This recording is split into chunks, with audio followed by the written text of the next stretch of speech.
Bismillahirrahmanirrahim. Assalamualaikum warahmatullahi wabarakatuh. Perkenalkan nama saya Karya Desa Bimantara, mahasiswa hukum Fakultas Hukum Universitas Muhammadiyah Malang, NIM 2024 10 11 0 11 0030 dari kelas Hukum B.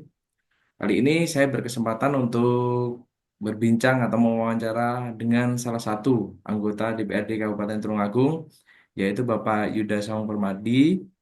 Eh, dalam video kali ini eh, saya untuk membuat video untuk memenuhi tugas ujian tengah semester mata kuliah Hukum Tata Negara dengan dosen pengampu Dr. Solahuddin Al-Fatih, SHMH.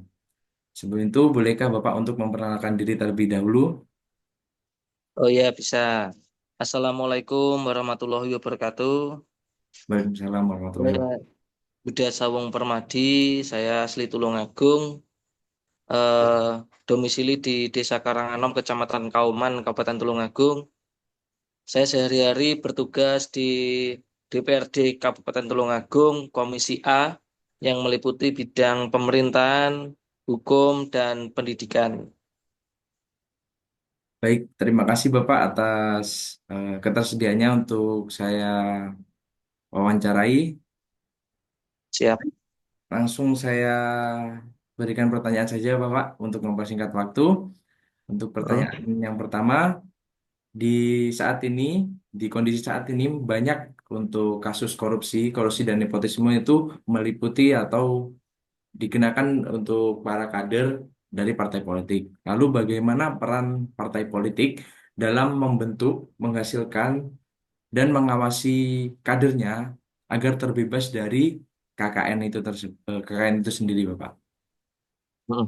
Sebelumnya, Mas, dalam partai politik itu sebetulnya untuk rekrutmen calon anggota kader itu sudah dilakukan secara terperinci dan terukur agar kedepannya itu kader-kader itu terhindar dari KKN. Seperti gini, kemarin kita waktu pencalonan anggota DPRD Kabupaten Tulungagung itu kita juga dipersyaratkan untuk memenuhi beberapa persyaratan internal internal partai. Antara lain SKCK itu harus diperbarui dan sebagainya. Terus bahkan untuk surat keterangan terbebas dari narkoba pun juga harus dilampirkan. Nah, rekrutmennya sendiri di partai politik itu kebetulan saya di Partai PDI Perjuangan itu rekrutmennya itu berdasarkan indikator. Empat indikator yang selama ini saya lihat. Yang pertama yaitu integritas. Bagaimana calon kader yang dilibatkan dalam partai politik itu harus mempunyai integritas sehingga kedepannya itu kita diharapkan mampu untuk membawa aspirasi masyarakat yang menjadi ampuan kita. Itu yang pertama. Yang kedua, terkait keahlian. Keahliannya itu harus disesuaikan juga, Mas. Harus disesuaikan agar agar bagaimana kedepannya tidak hanya menjadi anggota DPR itu tidak hanya duduk rapat mendengarkan pulang, tidak hanya itu, tapi juga harus berkontribusi, harus memberikan manfaat untuk masyarakat banyak. Nah, yang ketiga yaitu kecakapan teknis. Kecakapan teknis ini meliputi di masyarakat, Mas, biasanya.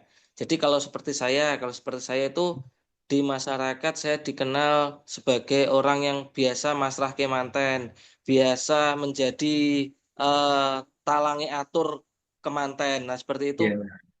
Kecakapan-kecakapan seperti itu yang sederhana itu menjadi tolak ukur juga.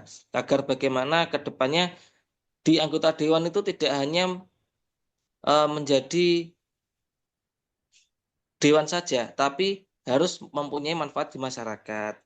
Itu yang ketiga. Karena tugas dewan itu kan hanya tiga, Thomas. Fungsi pengawasan, fungsi budgeting, dan fungsi legislasi. Tidak hanya itu, tapi kita juga harus membawa manfaat. Yang keempat itu pengalaman organisasi. Pengalaman organisasi ini menjadi tolok ukur yang paling penting untuk rekrutmen calon kader. Karena apa? Di organisasi sendiri kan juga partai politik kan juga organisasi. Jadi kalau kita sudah matang di organisasi sebelumnya, insya Allah nanti di organisasi partai politik juga akan semakin matang. Nah, Itu untuk rekrutmennya sendiri. Nah, untuk eh, setelah menjadi kader, setelah menjadi anggota DPRD maupun setelah menjadi kepala daerah, itu PDI Perjuangan melakukan 5 hal untuk menjaga agar kader-kadernya itu terhindar dari KKN. Yang pertama yaitu secara inklusif, setiap kader itu memiliki hak yang sama untuk mencalonkan menjadi DPRD maupun kepala daerah. Tidak hanya terkait dengan kedekatan ataupun dengan finansial. Tidak hanya itu, tapi semua kader itu berhak dan memiliki hak yang sama. Nah, setelah itu ada eh, berjenjang, pendidikan yang berjenjang. Pendidikan yang ada di PD Perjuangan itu mulai dari pratama, madya maupun utama itu berjenjang. Jadi tidak setiap kader itu tidak setelah pratama, nanti bulan depan madya, bulan depan lagi utama tidak. Tapi ada syarat-syarat khusus, syarat-syarat yang dipersyaratkan itu memang sangat ketat di PD Perjuangan. Nah, setelah itu pendidikan itu juga berkala. Berkala itu kita secara periodik melakukan pendidikan karakter, pendidikan eh, ke DPR-an kalau di kami, ke DPRD-an. Itu secara periodik dilakukan di sekolah partai. Nah, setelah eh, berjenjang, berkala, kita juga harus pendidikannya secara terukur. Bagaimana kan kalau DPRD provinsi, DPRD kabupaten, dan DPR RI, itu kan tingkat pendidikannya kan juga beda.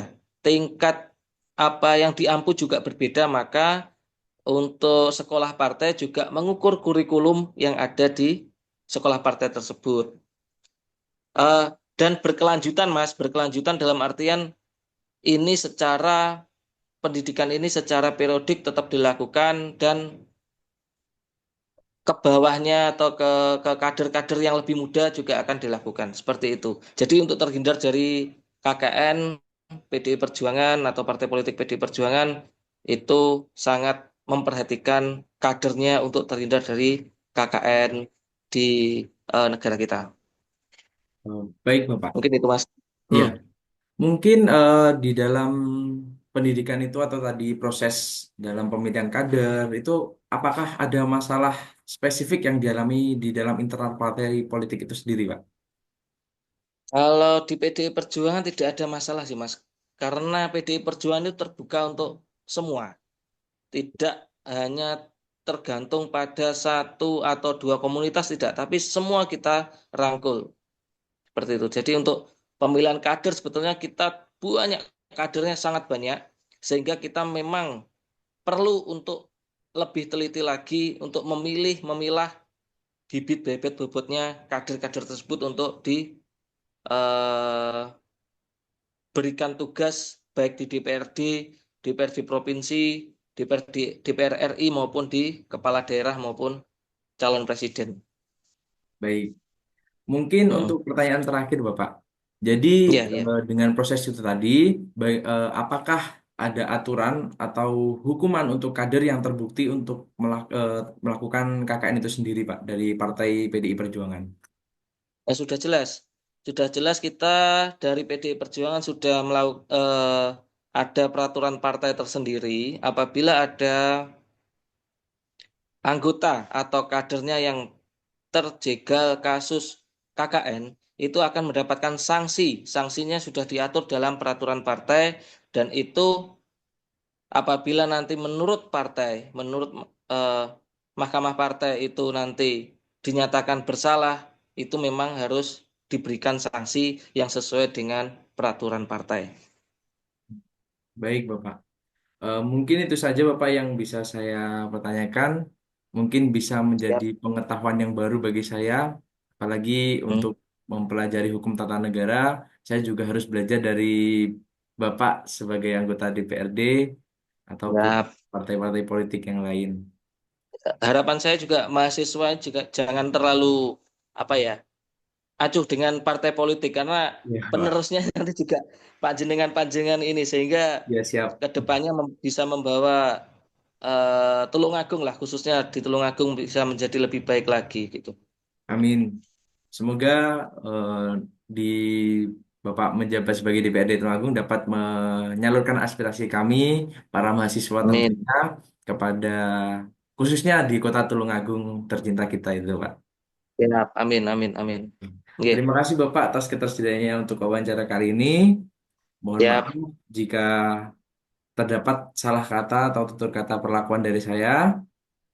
Bila siap. hidayah, wassalamualaikum warahmatullahi wabarakatuh. Waalaikumsalam warahmatullahi wabarakatuh. Terima kasih. Terima kasih Bapak. Sekali lagi. Ya.